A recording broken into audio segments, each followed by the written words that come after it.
Can you guys see? Tien in.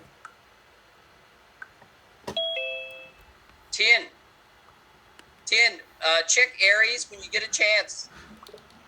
And you got to turn in whatever it is you're missing on Google Classroom, okay? Or on Aries. I just had a 5-minute talk on that. That's what you miss. I'm going to start lesson 1 right now.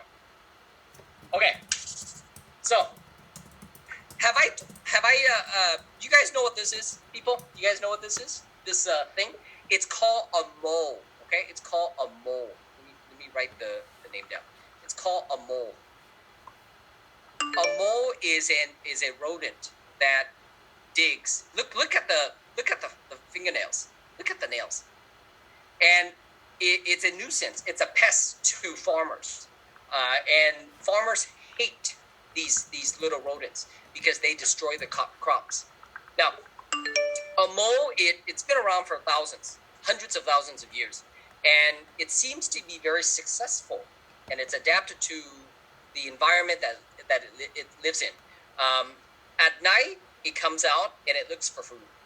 During the daytime, because it doesn't have strong defenses like a wolf, a bear, so it has to hide underground. But it comes out at night and it looks for food. It's completely fine. And again, it's well adapted to the environment that it lives in, okay? Now, it looks kind of like a flower on its face here. But no, it's not, okay? It's like senses. It's able to pick up odor, scent very fast, very, very quick. Much better than humans, okay? So, this picture, I saw this picture, it's a mole, and I thought it was interesting. Okay, now, the objective of this lesson is to identify Charles Darwin's contribution to science, to evolution, and to describe the 3 patterns of biodiversity noted by Charles Darwin, okay? Now, let me show you a picture of Charles Darwin. Now, this is one of the most common picture of Charles Darwin. This picture is about when he was, I like to say 80-something years old. He lived 150, 200 years ago, 150 years ago. And I have to tell you, for his time, to live to 80 years old, for his time, it is very, very difficult. So that tells you that he came from a wealthy family. A poor family, a poor person does not live into their 80s. Usually the average lifespan during that time, 150 years ago, was maybe about 45, 50, close to my age. I would be close to death, in other words, okay? That's me. But Charles Darwin, very interesting guy, very, very interesting guy. He lived a very full life, okay? Full life. Again, he comes from aristocrats, the wealthy family. Now, he is considered the father of evolution. Now, was he the first person to study evolution? No. There were many scientists before him that studied. The word evolution did not exist during his time.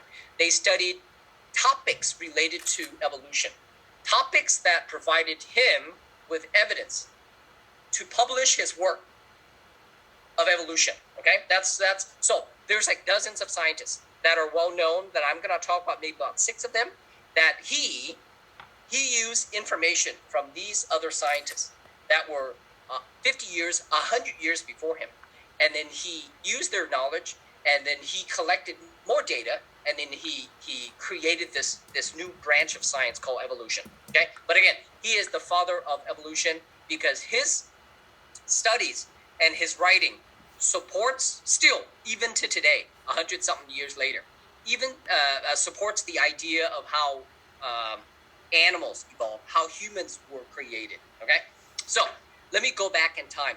Okay, so this is a picture of Charles Darwin when he was younger. Okay, when he was maybe about 19 years old, something like that. He was 19. Now, so Charles Darwin, again, is the father of evolution. Father, that means usually when people use that expression, it means that it's the original, the pioneers of something. Kind of like in the United States, we say the forefathers of the United States. Forefathers meaning that the original people who created this country are considered the forefathers, okay, of this country. So Charles Darwin is the father of evolution. And evolution is a biological change process by which descendants come to differ from their ancestors. So what it is how do species come about? How do you create new species? Where do all species come from? That's what evolution is about. Now, but little story about Charles Darwin before I go into the support of evolution, why it is important to understand evolution.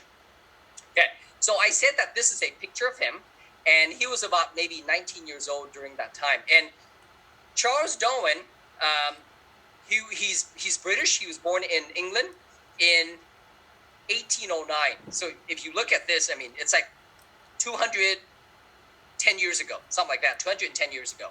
Now, but he was very young. He was born during this time, and he was born into a wealthy family. Now, his dad was a prominent doctor, physician during that time, and because of his family ancestors, and because he was a doctor, he was well connected to the nobles, okay, in England. Now, so in 1831, Charles Darwin, before 1831, his dad, who's a doctor, wanted him to be a doctor too. But here's the problem. Charles Darwin did not want to be a doctor. He was afraid of blood. He was afraid of surgery. He was afraid of people screaming in pain. Okay, so he tried medical school for a short time, but then he would ditch class, and it was pissed off his dad. So the dad called him home, and then he came back home, and then the dad said, "Son, you have to do something, because in life, if you don't make something of yourself, people look down on you, and you will suffer in your life. It's going to be a struggle." So the dad wanted him to be a priest, okay, during that time, because religion was very powerful during this time, in the early 1800s. So the dad said, "Okay, you can't become a doctor because you're afraid of blood and surgery and screaming and pain, then you'll be a priest, because it's powerful, because the religion, the church was very powerful during that time. They had a lot of influence on the kings, the monarch, and the people in society. So the dad spent a lot of money, sent him to a theology school, which is school to become a priest. Now, he went for maybe one semester, and then he started ditching class. Okay, he ditched class, and then what does he do? He goes into the forest surrounding the campus, the school, and he goes and he collects butterflies, dragonflies, bugs, lizards, birds. He would go and observe birds. That's what he did. So after another semester, the school contacted his dad. The dad told Charles Darwin, "Get your butt back home." So he came back home, and then the dad is, of course, very upset with him. Now, because I think he was the only, I like to say he was like the only son, or the oldest son. So the dad asked him, "What do you want to do?" He tells his dad he wants to be a naturalist. Naturalist is a person who studies nature. That's a naturalist. And the dad's like, "What the heck is a naturalist?"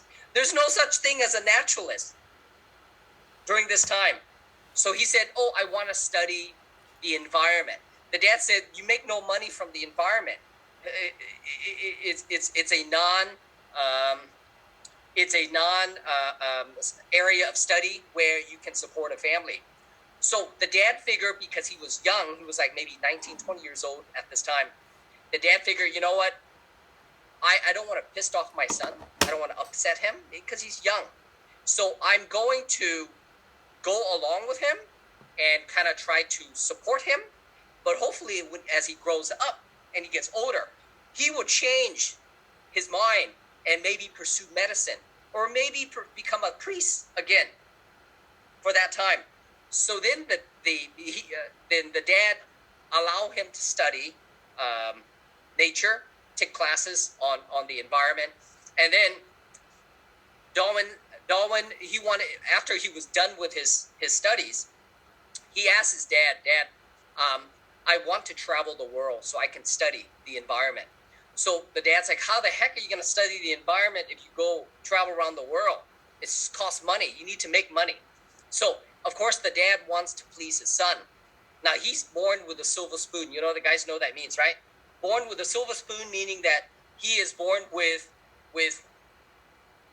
opportunities. He has a privileged life. So the dad contacts a few merchants in the area, in the London area, and then he knows this captain, okay, the captain of this ship, who is owned by this company.